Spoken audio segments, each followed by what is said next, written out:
창세기 말씀을 가지고 하나님의 말씀을 공부해 오다가 대림절 기간 성탄절을 앞에 두고 성탄에 대한 말씀을 좀 살펴보았습니다.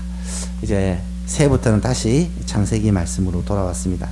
우연인지 하나님의 인도하시는지 모르겠지만 오늘 또 4장 첫 번째 부분이 예배에 대한 말씀이에요. 오늘 오전 말씀과 연결이 되는 말씀이기도 하고요. 2020년 새해를 시작하면서 하나님 우리에게 예배에 대해서 특별히 강조하기 위해 주신 말씀 같습니다. 예배의 중요성에 대해서 모르는 사람은 아무도 없습니다. 예배가 중요하다는 것은 알고 있습니다만은 그 예배의 중요성을 굉장히 심각하게 뼈저리게 느끼는 사람은 생각보다 많지 않습니다. 중요하지 하면서 예배에 목숨을 걸고 예배 드리기 위해 최선을 다하는 사람들이 많지 않다는 거예요. 예배가 지금 뭐 이렇게 소리가 계속 들리는데, 예.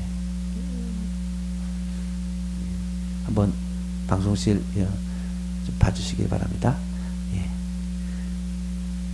계속 지금 소리가 좀 우웅하는 소리가 들려서요.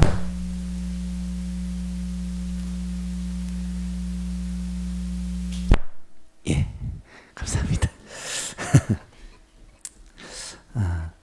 오늘 오전 말씀을 통해서 예배가 왜 중요한지에 대해서, 그리고 그렇게 중요한 예배를 우리가 어떻게 드려야 될지에 대해서 말씀을 생각해 보았습니다. 오예배 시간에는 하나님이 받으시는 예배라는 제목으로 함께 말씀을 나누고자 합니다. 지금까지 창세기 내용을 간단하게 요약해 보면 하나님께서 사람을 자신의 형상을 따라 특별하고 존귀하게 지으셨습니다. 사람을 지으시고 하나님과 사람이 서로 만나고 교제하면서 복된 삶을 살도록 하셨죠. 하나님과 더불어 복된 삶을 누리던 사람이 하나님과 관계가 끊어지는 일이 생겼습니다. 에덴에서 쫓겨났을 뿐만 아니라 하나님과 아예 교제하는 것이 막혀버리고 하나님을 떠난 인간은 고통의 삶을 살게 됩니다. 무엇 때문에 그런 일이 일어났습니까? 하나님의 말씀을 거역하고 반역을 했기 때문이죠. 죄 때문에 사람은 매일 먹을 것과 입을 것과 매일매일 살아갈 것을 걱정해야만 했고 죽음과 질병을 걱정해야 했습니다. 남편과 자식들이 남편의 문제로 자식의 문제로 매일매일 고민하며 살아야 했고 속고 속는 세상 속에서 그렇게 힘들게 고통하며 살아야 됐습니다. 치열하게 경쟁하면서 생존을 위해 몸부림쳐야 했고요. 일하고 씨를 뿌려도 그 효과를 넉넉히 주지 않으므로 고통받는 삶을 살게 됩니다. 이게 다 죄로 말미암아 일어난 하나님의 징계와 심판이라는 것이죠. 에덴 동산에서 세상으로 추방된 아담과 하와가 어떻게 살았느냐. 오늘 본문의 1절에 이 내용이 나타납니다. 아담이 그의 아내와 동침하며 하와가 임신하여 가인을 낳고 이르되 내가 여호와로 말미암아 등남하였다 하니라. 그전에는 남편과 아내 사이에 자녀가 태어나도 크게 고통하지 않고 자녀를 낳았지만 죄의 결과로 말미암아 잉태하는 고통을 더하사 많은 고통, 아마 입덧도 했을 것이고 10개월 동안 아이를 베고 많은 고통을 겪고 결국 아이가 태어날 때는 정말 죽도록 고생하며 가인을 낳았을 것입니다. 그리고 하와가 고백하기를 여호와로 말미암아 내가 등남하였다. 이것은 하나님께 감사하는 이야기이기도 하지만 동시에 너무 고생하면서 자녀를 낳은 이 하와의 탄식이기도 할 것입니다. 그렇게 고생하며 낳은 아들이기에 어쩌면 더 귀하게 여겼을 수도 있어요.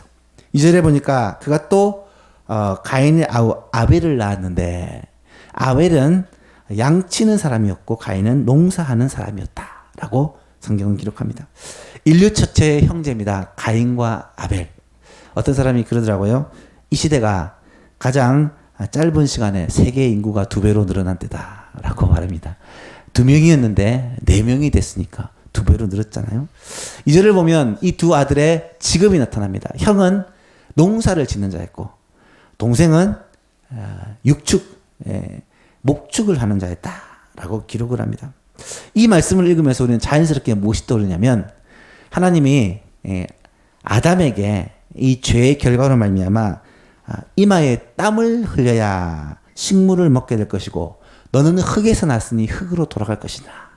하나님의 이 심판이 아마 이 가인과 아벨에게도 그대로 적용됐을 거예요.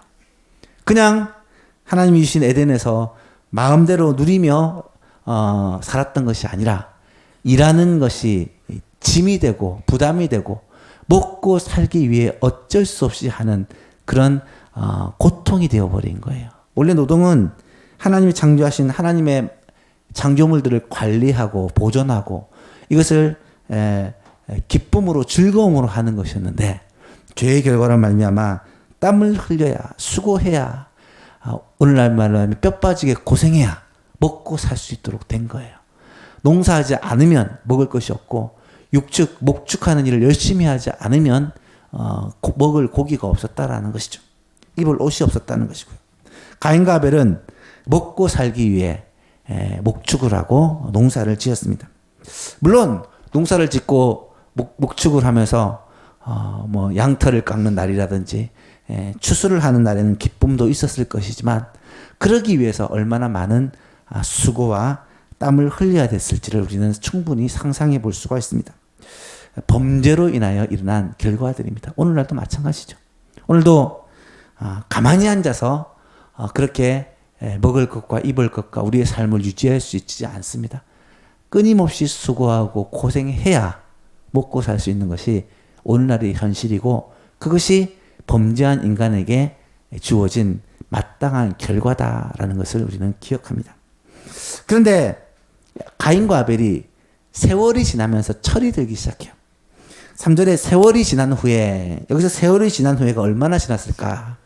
나중에 내용들을 좀 읽어보면 그 당시에 가인과 아벨 외에 다른 사람들도 꽤 살고 있었다라는 것을 알 수 있습니다. 아마 아담과 하와가 가인과 아벨만 낳은 것이 아니라 그 후에 또 여러 자녀들을 낳았다는 것을 추측할 수 있습니다. 아마 몇십 년 세월이 지났을 것으로 그렇게 추정할 수 있는데요. 성인이 되고 가인과 아벨이 이 세월이 지난 후에 하나님께 예배를 드린 장면이 나타나요.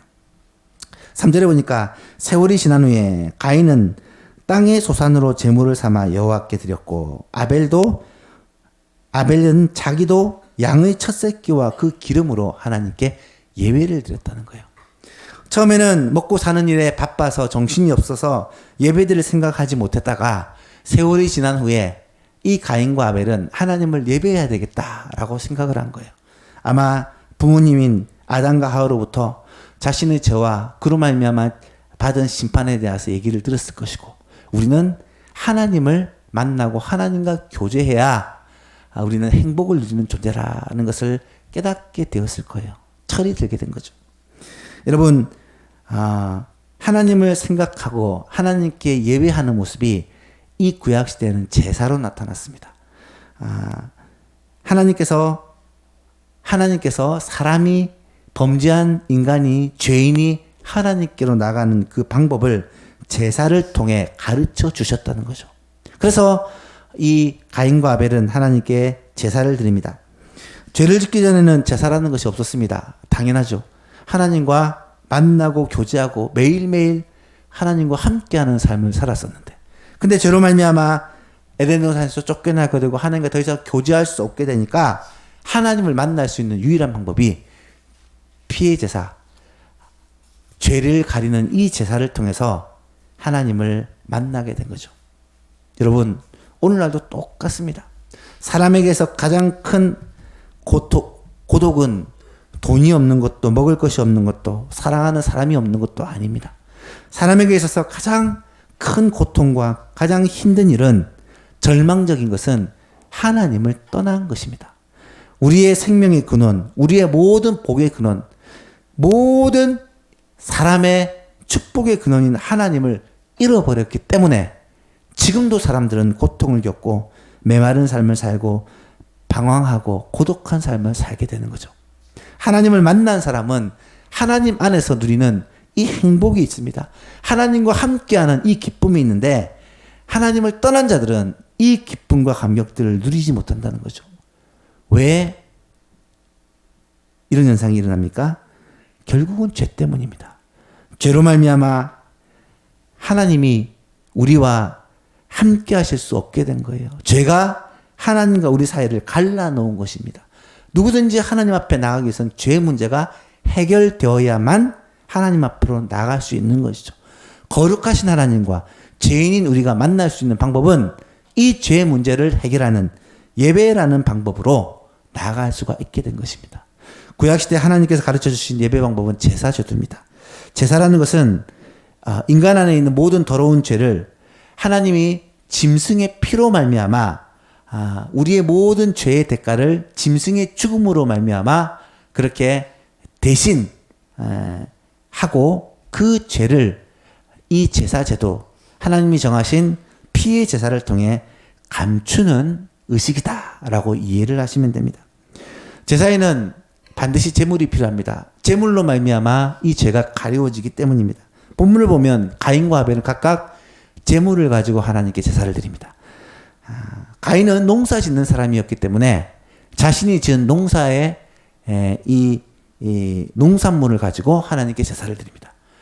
아벨은 목축하는 자였기 때문에 자신이 키운 그 양의 첫 새끼를 가지고 하나님께 제사를 드리게 되어지죠. 그런데 오늘 본문에 놀라운 말씀이 나타납니다. 제사를 드리는 것은 참 귀한 일인데 하나님께서 아벨과 그의 제사는 받으시고 가인과 그의 제사는 받지 않으셨다라는 거예요. 여러분, 여기서 우리는 한 가지 충격적인 사실을 깨달아야 합니다. 하나님이 받지 않으시는 제사가 있다라는 것입니다. 오늘날에도 마찬가지입니다. 하나님께서 받지 않으시는 예배가 있다는 것입니다. 예배의 자리에 이렇게 다 나와서 앉아있지만 모든 사람의 예배를 다 받으시는 것이 아니라는 것입니다. 어떤 사람이 드리는 예배는 받으시고 어떤 사람이 드리는 예배는 받지 않으실 수 있다는 거예요. 여러분, 이 자리에 나와서 예배 드리는 것도 참 대단합니다. 오전에 또 오후에 또 수요일에 금요일에 새벽 기도에 나오는 것, 여러분 그것 정말 대단한 일입니다. 하지만 그렇게 수고하고 그렇게 예배를 드리기 위해 힘써도 만약에 우리가 드리는 예배를 하나님이 받으시지 않는다면 얼마나 비참할까요? 얼마나 억울하겠습니까? 하나님은 우리의 예배를 받으시는데 이 예배 드리는 자체를 받으시는 것이 아니라는 말입니다. 예배 드리는 형식을 받으시는 것이 아니라는 말입니다. 가인과 그의 제물은 받지 않으시고 아벨과 그의 제물은 받으셨다는 말은 예배 드리는 예배자의 그 중심을 하나님께서 보시고 받으셨다는 말입니다. 여러분, 이 자리에 앉아있는 저와 여러분, 하나님께 예배 드릴 때 하나님이 받으시지 않는 헛된 예배를 드리는 분이 한 명도 없게 되기를 축복합니다. 성경에 하나님이 받지 않으시는 예배가 나오느냐? 많이 나옵니다. 대표적인 것이 이사야서 1장에 나오는 말씀인데요. 하나님께서 기뻐하시지 않는, 하나님이 받으시지 않는 예배가 이사야 1장에 아주 심각하게 표현되어 있습니다. 하나님은 예배가 너무 싫고 피곤하고 수많은 재물을 가져오고 성회를 베푸는 것과 찬송으로 기쁘게 하려는 모든 것이 다 귀찮고 싫다고 청천벽력과 같은 선언을 하십니다. 왜냐하면 그들이 죄를 회개하지 않고 두 손에 피가 가득한 채 예배하러 성전에 나오기 때문이라는 말입니다. 무슨 말입니까? 악을 제하여 버리지 않고 미움과 죄를 가득 안고 예배 자리에 나와서 하나님께 예배하겠다는 거예요. 그 예배를 하나님이 받으시지 않겠다라는 것입니다. 말라기에서도 동일하게 예배에 대한 하나님의 말씀이 나타납니다. 말라기서에서는 심지어 이런 말을 합니다. 누가 좀 제발 성전 문을 닫아서 사람들이 더 이상 헛되이 제사하지 못하도록 막았으면 좋겠다. 하나님이 그렇게 선지자를 통해 말씀하십니다. 여러분, 사람은 속일 수 있습니다. 어쩔 때는 자기 자신도 속일 수 있어요. 하지만 하나님은 결코 속일 수 없습니다. 하나님은 우리의 중심을 보시는 분입니다. 하나님은 우리의 속임수에 넘어가시는 분이 아닙니다. 예배의 성패는 예배의 형식이나 예배의 열심에 있는 것이 아니라 바로 예배하는 예배자의 중심에 있다는 거예요. 우리의 모습을 하나님은 받으실 수도 있고 받지 않으실 수도 있다라는 것입니다. 이사야 선지자와 말라기 선지자 시대에 예배하는 것을 하나님은 싫어하시고 거절하셨습니다. 혹시 이 시대에 우리가 드리는 예배도 하나님께서 싫어하시고 거절하시는 예배가 될지, 혹시 그렇게 되지 않을지를 우리는 한번 고민하고 생각해 봐야 합니다. 내가 하나님 앞에 드리는 예배, 지금 내가 하나님 앞에 드리는 예배를 하나님이 과연 기뻐하시고 받으실까 고민을 해봐야 된다는 거예요. 예수님도 그런 예배에 대해서 말씀을 하셨어요. 마태복음 5장에 보면 예수님이 그러므로 예물을 제단에 드리려다가 거기서 내 형제에게 원망 들을 만한 일이 생각이 나거든. 예배 드리러 왔어요. 제물을 가지고. 그런데 딱 그 순간 생각이 난 겁니다. 아, 내가 누구누구한테 잘못한 것 때문에 누구에게 상처를 줘서 걔가 나 때문에 힘들어하는구나 라고 생각이 나거든. 예물을 제단 앞에 두고 먼저 가서 그 형제와 화해하고 용서를 구하고 그리고 나서 돌아와서 예배를 드리라. 그렇게 말씀하셨어요. 무슨 말입니까? 용서하지 않는 마음, 분노하는 마음, 악이 가득한 마음으로 예배 드리는 것을 하나님은 기뻐하시지 않는다는 말입니다. 참된 예배란 사랑하고 용서하고 하나님 앞에 하나님이 기뻐하시는 중심을 가지고 드려야 한다는 말이에요. 뿐만 아니라 예배자는 반드시 삶이 따라야 하나님께서 그 예배를 기뻐 받으신다는 말입니다. 그렇다면 우리는 궁금증을 갖게 됩니다. 왜 하나님이 자신이 준비한 제물을 가지고 똑같이 예배하는 가인과 아벨 중에 아벨의 제물만 받으시고 가인의 예배는 받지 않으셨을까? 그 이유가 무엇일까? 이 질문에 대한 대답을 얻기 위해서는 이 구약을 해석한 신약 성경을 통해 얻어야 합니다. 히브리서 11장은 구약에 대한 해설이다라고 이해할 수 있습니다. 히브리서 11장 4절에 보면 이 아벨과 가인의 예배에 대해서 성경은 이렇게 말씀합니다. 믿음으로 아벨은 가인보다 더 나은 제사를 하나님께 드림으로 의로운 자라 하시는 증거를 얻었으니, 믿음으로 아벨은 가인보다 더 나은 제사를 하나님께 드림으로 의로운 자라 하는 증거를 하나님으로부터 얻었으니 하나님이 그 예물에 대하여 증거하였습니다. 그가 죽었으나 그 믿음으로써 지금도 말하느니라. 여기서 우리는 아벨이 드린 예배를 받으시고 가인이 드린 예배를 받지 않으시는 분명한 이유를 발견하게 됩니다. 두 가지를 살펴볼 건데요. 첫 번째는 하나님이 받으시는 참된 예배는 바로 믿음으로 드리는 예배라는 거예요. 히브리서 11장 4절에 보니까 믿음으로 아벨이 하나님께 참 예배를 드리셨던 것은 아벨이 하나님을 믿음으로 드렸다라는 거고요. 그리고 뒤에 보니까 그가 죽었으나 그 믿음으로써 지금도 말한다. 이 믿음을 하나님이 귀하게 보셨다라는 말입니다. 여러분, 예배 드릴 때는요, 반드시 믿음으로 드려야 됩니다. 하나님은 믿음으로 드리는 예배를 받으세요. 오늘 이 자리에 앉아있는 여러분도 하나님을 믿음으로 예배할 때 하나님이 여러분의 예배를 기뻐 받으신다는 말입니다. 그러면 믿음으로 드린다는 것이 무슨 말이냐? 히브리서 11장 4절 다음에 6절에 그 믿음에 대해서 이렇게 설명을 해요. 믿음이 없이는 하나님을 기쁘시게 하지 못하나니 하나님께 나아가는 자는 반드시 그가 계신 것과 또한 그가 자기를 찾는 자들에게 상 주시는 이심을 믿어야 할지니라. 하나님께 나아가는 자, 하나님께 예배하는 자에게는 두 가지 믿음이 있어야 된대요.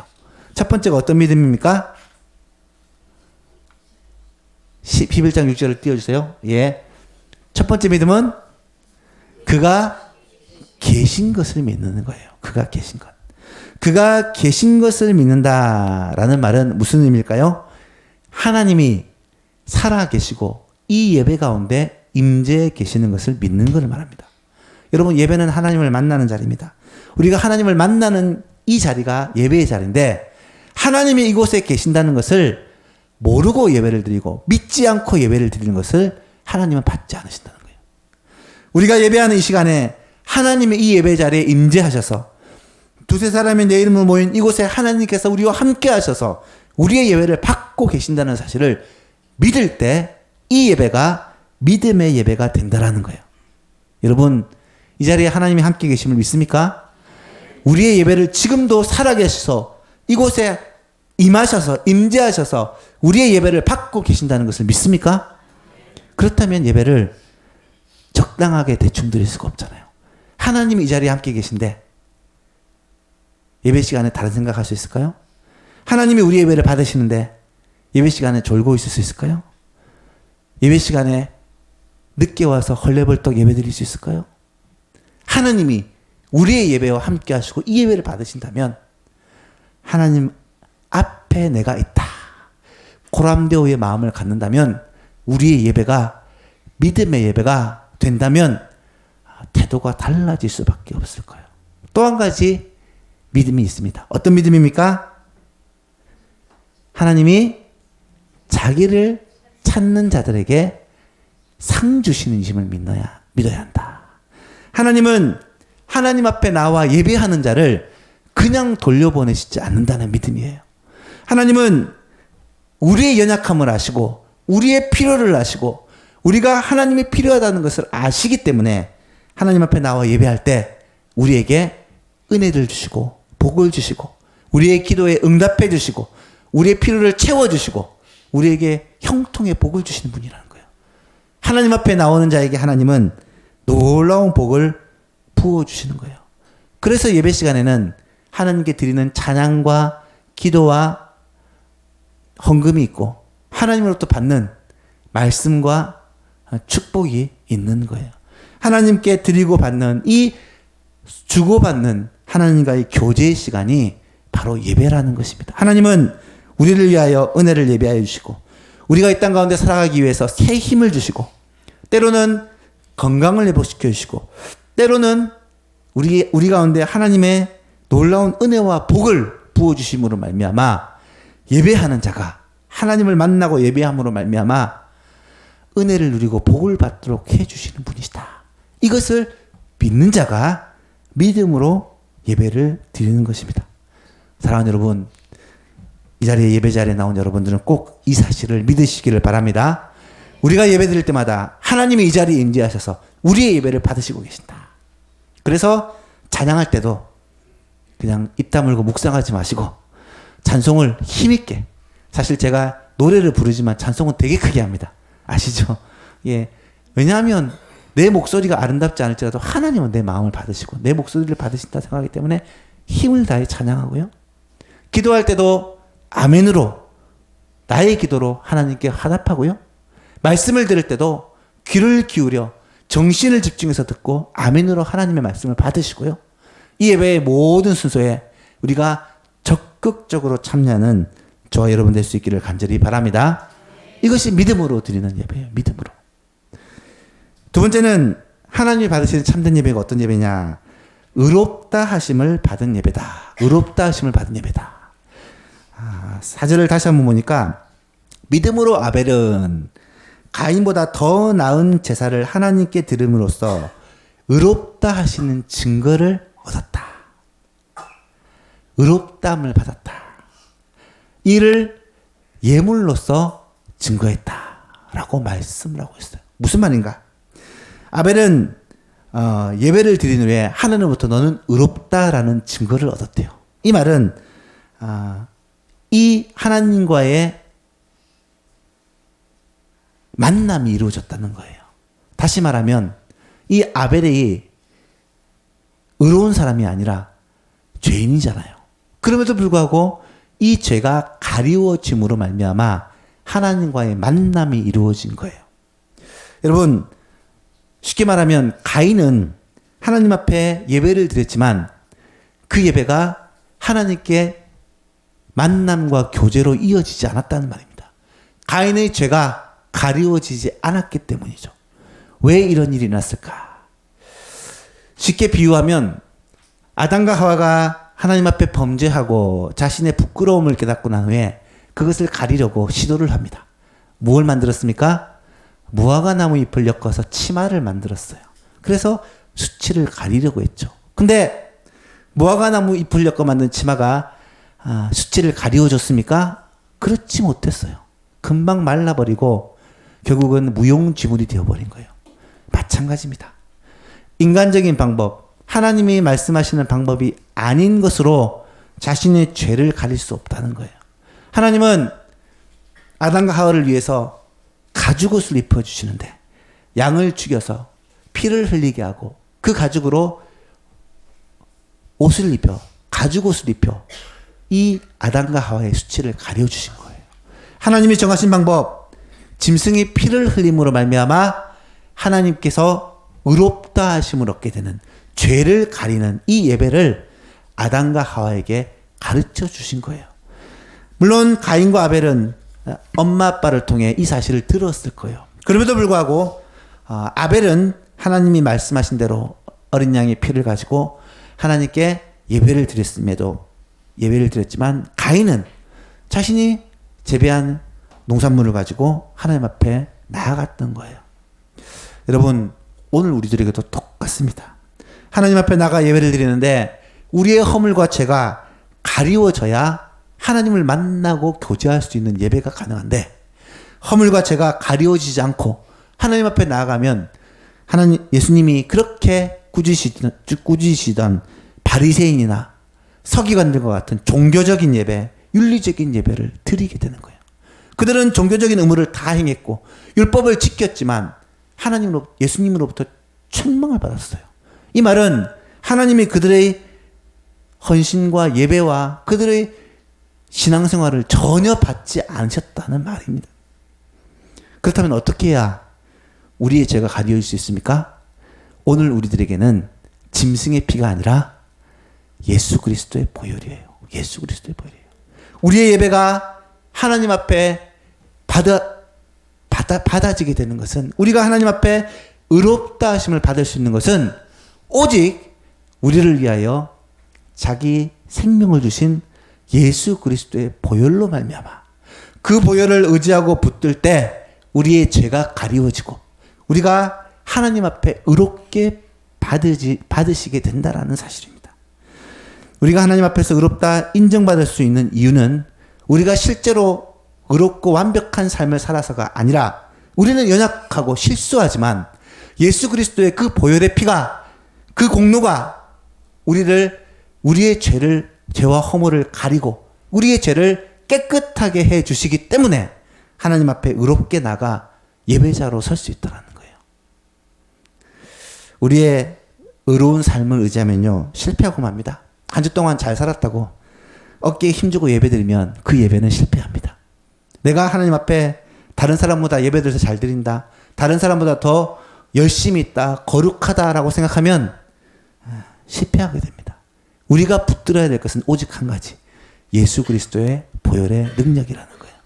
예수 그리스도께서 나를 위해서 생명을 주심으로, 예수님이 나를 위해 십자가를 지심으로 그 예수님이 하나님께 나갈 수 있는 길을 열어놓으셨고 하나님을 만날 수 있는 유일한 통로가 되신다라는 이 사실을 믿고 나아갈 때 우리의 예배가 하나님 앞에 의롭다 하심을 받는 예배가 된다라는 사실입니다.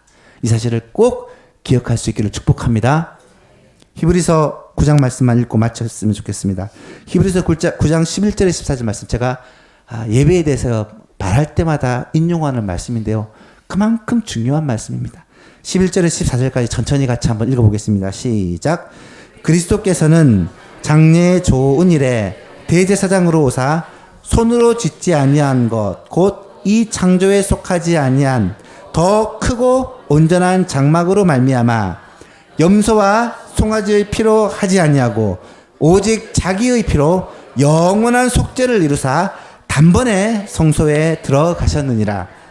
염소와 황소의 피와 및 암송아지의 죄를 부정한 자에게 뿌려 그 육체를 정결하게 하여 거룩하게 하거든 하물며 영원하신 성령으로 말미암아 흠없는 자기를 하나님께 드린 그리스도의 피가 어찌 너희를 양심을 죽은 행실에서 깨끗하게 하고 살아계신 하나님을 섬기게 하지 못하겠느냐. 아멘.